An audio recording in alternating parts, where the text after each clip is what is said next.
அன்பர்கள் அனைவருக்கும் அன்பான வணக்கங்கள். நாளை வியாழக்கிழமை அன்னைக்கு தேய்பிறை அஷ்டமி.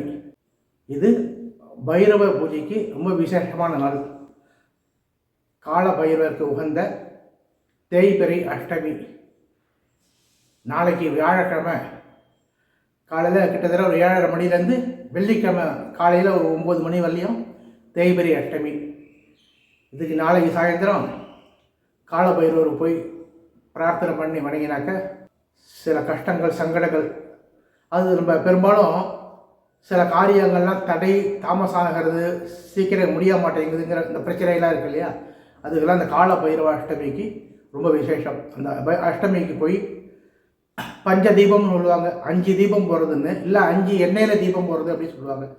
5 எண்ணெய், நல்லெண்ணெய், விளக்கெண்ணெய், இலுப்ப எண்ணெய், தேங்காய் எண்ணெய், நெய், இந்த 5 கலந்து 5 தீபம் போடலாம். இல்லை தனித்தனியாக 5 தீபம் போடுவாங்க. அதுமாரி சிவப்பு அரளி புஷ்பம் சாத்தி வழிபட்டாக்க ரொம்ப நல்லது.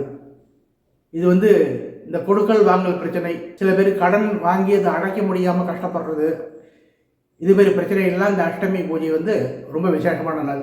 அழகாக அன்றைக்கி பஞ்ச தீபம் போடுவோம். சிவரளி புஷ்பம் சாத்தி அன்றைக்கி அபிஷேக தரிசனம் பார்த்துட்டு அங்கேயே ஒரு 5 நிமிஷம் உட்காந்து பைரவர்கிட்ட தியானம் பண்ணுங்க.